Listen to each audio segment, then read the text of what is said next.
معزز علماء کرام و محترم احباب، السلام علیکم ورحمۃ اللہ وبرکاتہ۔ نحمده ونصلي ونسلم على رسوله الكريم، اما بعد، اعوذ باللہ من الشیطان الرجیم، بسم اللہ الرحمن الرحیم۔ ولا تبغوا الفساد في الارض ان اللہ لا يحب المفسدین۔ صدق اللہ العظیم وبلغنا رسوله النبی الامین المتین المبین الکریم، ونحن على ذلك لمن الشاہدین والشاکرین، والحمد للہ رب العالمین۔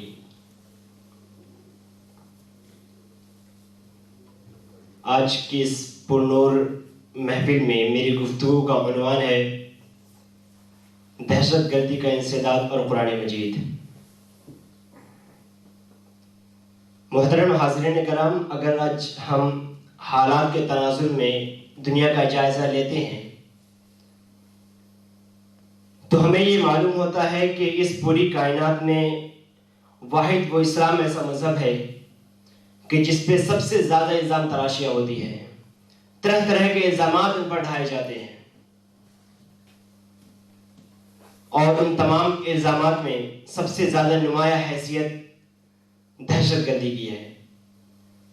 دہشت گردی اور اسلام کو پوری کائنات میں اس طریقے سے ملا کر پیش کیا جاتا ہے گویا دونوں نے ایک ساتھ ہی جنم لیا ہو۔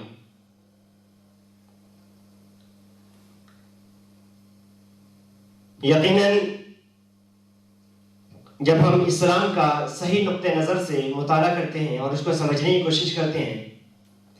تو پتہ چلتا ہے کہ اسلام نے جتنی زیادہ پیش قدمی دہشت گردی کے انسداد میں کی ہے،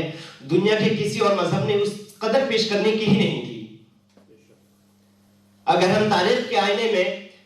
مطالعہ کرتے ہیں پچھلی امتوں کا، پچھلے کلچرز کا، ان کا تو معاملہ یہ تھا کہ وہ بیویوں پہ ظلم کرتے تھے۔ شوہر چاہتا تو بیویوں کا قتل کر سکتا تھا، اگر شوہر غلطی کرے تو اس کی سزا بیویوں کو مل سکتی تھی۔ یقیناً یہ بھی تو دہشت گردی کی بنیاد ہے، اور ان تمام چیزوں کے خلاف میں سب سے پہلا قدم کسی نے اٹھایا ہے تو اسلام نے اٹھایا ہے۔ لیکن اسلام کو پھر بھی دہشت گردی کے ساتھ جوڑا جاتا ہے۔ اس کی ایک آیت کریمہ، ایک مشہور آیت کریمہ قرآن پاک سے آج کی ڈیٹ میں مستشرقین اٹھاتے ہیں۔ وہ آیت کریمہ ہے فَإِذَا انْسَلَخَ الْأَشْهُرُ الْحُرُمُ فَاقْتُلُوا الْمُشْرِكِينَ حَيْثُ وَجَدتُّمُوهُمْ، کہ جب یہ حرمت والے مہینے گزر جائیں تو مشرکین کو جہاں چاہو قتل کر دو۔ اس آیت کریمہ کو پورے دنیا میں ایک عجیب شکل میں پیش کیا جاتا ہے کہ اسلام تمہارا یہ حکم دیتا ہے، تمہارا قرآن حکم دیتا ہے کہ دہشت گردی کو پھیلاؤ، دہشت گردی کو عام کرو۔ صرف مسلمانوں کو اس دنیا میں جینے کا حق ہے، دوسری کسی قوم کو حق ہی نہیں ہے۔ اس طریقے سے پیش کرنے کے دو رزلٹ سامنے آتے ہیں ہمارے۔ پہلا رزلٹ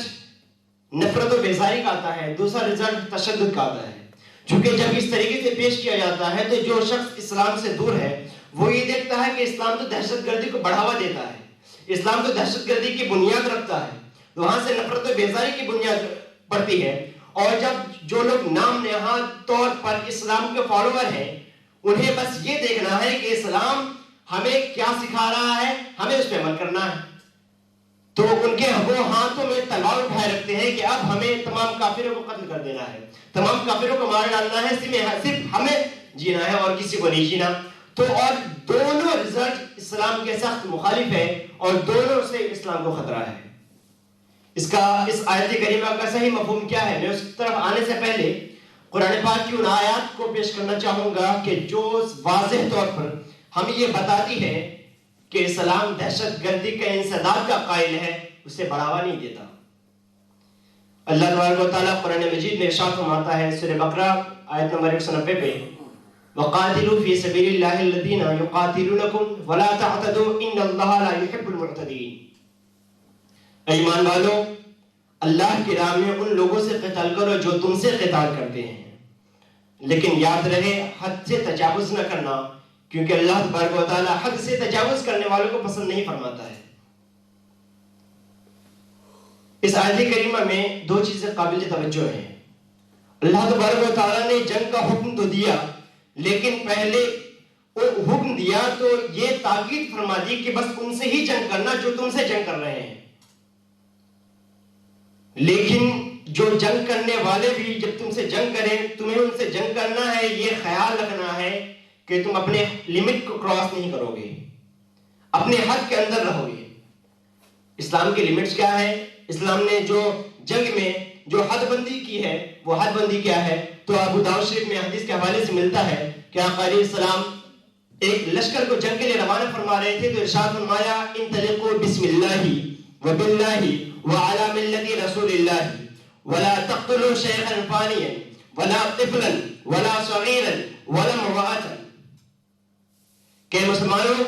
جاؤ اللہ کے بھروسے پر نکلو، اللہ کے دین پر قائم رہتے ہوئے نکلو، اللہ کے رسول کے ملت پر باقی رہتے ہوئے نکلو، لیکن یاد رہے ہرگز شیخ فانی جو جنگ میں نہیں آ سکتا اسے قتل نہ کرنا، کسی چھوٹے بچے کی جان نہ لینا، دودھ پیتے بچے کی گردن نہ اڑانا اور عورت پر تلوار نہ اٹھانا۔ اسلام نے یہ حد بندی کر دی ہے کہ جنگ تمہارے ہو، تمہارا سامنے دشمن بھی ہے، لیکن پھر بھی ان حد بندی کے ساتھ ان جو حد بندی جو لمٹس اسلام نے قائم کی ہے اس میں رہتے ہوئے تمہیں جنگ کرنی ہے۔ یقیناً یہ درس جو اسلام نے دیا ہے ہرگز کوئی بھی قوم اسے دہشت گردی سے جوڑ نہیں سکتی ہے۔ ایک دوسرے آیت کریم اللہ تبارک و تعالیٰ نے جو ارشاد فرمائی ہے سورہ مائدہ میں آیت نمبر 34 پر اللہ تبارک و تعالیٰ ارشاد فرماتا ہے من قتل نفسا بغیر نفس او فساد فی الارض فکأنما قتل الناس جميعا ومن احیاها فکأنما احیا الناس جميعا، کہ جس نے کسی ایک جان کو قتل کیا کسی جان کے عوض کے بغیر یا فساد کے بغیر، اس نے زمین میں کوئی فساد بھی نہیں پھیلایا پھر بھی اسے قتل کیا، اس کی حیثیت اسلام میں ایسی ہے گویا اس نے پوری انسانیت کا قتل کیا ہے، اور جو شخص ایسے کو بچاتا ہے اس کی اسلامی حیثیت ایسی ہے گویا پوری انسانیت کا وہ محافظ ہے۔ یقیناً اسلام نے قرآن پاک نے یہ وہ آیت کریمہ ہے کہ جو واضح طور پر بتاتی ہے کہ اسلام تو ابتدان سے ہی بنیادی طور پہ ہی اسلام انسانیت کا محافظ ہے، دہشت گردی کا انسداد کرنے والا ہے۔ اب میں اس آیت کریمہ کی طرف آؤں کہ جس کو لے کر تمام قوموں کو اسلام کے حوالے سے غلط فہمیوں کا شکار بنایا جاتا ہے کہ قرآن نے کہا ہے کہ تمام نان مسلمز کو مار ڈالنا ہے، تو قرآن کو سمجھنے کے لیے ہمیں ایک چیز کا خیال رکھنا ہوتا ہے کہ قرآن کو جب بھی ہم ایز اے لینگویج اگر سمجھنے کی کوشش کریں تو قرآن ان کے بارے میں ہی کہتا ہے یضل بہ کثیرا ویہدی بہ کثیرا، کہ قرآن سے بہت سارے لوگ گمراہ بھی ہو جاتے ہیں اور بہت سارے ہدایت بھی پاتے ہیں۔ اگر ہم ایسے لینگویج پڑھنے کی کوشش کریں گے، اسے سمجھنے کی کوشش کریں گے تو یقیناً ہم صحیح راستے پہ تو قائم ہو نہیں سکتے۔ ہمیں قرآن کو سمجھنے کے لیے پہلے اس کے شان نزول کو دیکھنا ہوگا، ہمارے اس کے پس منظر کو دیکھنا ہوگا۔ قرآن پاک کی یہ آیت کریمہ اس وقت نازل ہوئی تھی جب مسلمان اور مشرکین کے درمیان ایک عہد و پیمان ہو گیا تھا کہ ہم دونوں کے بیچ اتنے مدت تک تلوار نہیں اٹھے گی۔ اس کے باوجود کافروں نے عہد کو توڑا، ایفا عہد نہ کیا، ہر طرف سے مسلمانوں پر ظلم و ستم شروع کر دیا، جدھر قافلہ جاتا مسلمانوں کا ادھر لٹ جاتا، جدھر نکلتے ادھر ان پر ظلم و ستم ڈھائے جاتے۔ جب یہ چیزیں سامنے آنے لگی اس وقت اسلام نے کہا کہ اب تمہیں یہ اختیار ہے کہ جب انہوں نے ایفا عہد نہ کیا تو یہ حرمت والے مہینے جب گزر جائیں تو ان سے تمہیں بھی اب وعدہ نبھانے کی ضرورت نہیں ہے۔ ہاں جنہوں نے وعدہ نبھایا تم بھی اسے وعدہ نبھاؤ گے، اور جن کے وعدے کی مدت طے نہیں تھی ان کے لیے مدت یہ حرمت والے مہینے ہی رہیں گے۔ اس وقت اسلام کی قرآن پاک کی یہ آیت کریمہ نازل ہوئی ہے۔ یقیناً یہ آیت کریمہ دہشت گردی کو بڑھاوا نہیں دیتی ہے، یہ تو جنگ کا قاعدہ ہے، لیکن اس کے بعد آیت کریمہ جو ہے یہ آیت کریمہ ایک ایسی آیت ہے کہ جس نے انسانیت کی سوچ سے اوپر اٹھ کر کے وہ انسانیت کی ایسی مثال قائم کی ہے کہ کوئی مذہب کوئی انسان ایسی مثال پیش نہیں کرتا۔ قرآن اس کے بعد کہتا ہے وَإِنْ أَحَدٌ مِّنَ الْمُشْرِكِينَ اسْتَجَارَكَ فَأَجِرْهُ حَتَّى يَسْمَعَ كَلَامَ اللَّهِ ثُمَّ أَبْلِغْهُ مَأْمَنَهُ ذَلِكَ بِأَنَّهُمْ قَوْمٌ لَا يَعْلَمُونَ، کہ اگر ایسی صورت میں جب جو شخص 2 منٹ پہلے تمہارے جانوں کا دشمن تھا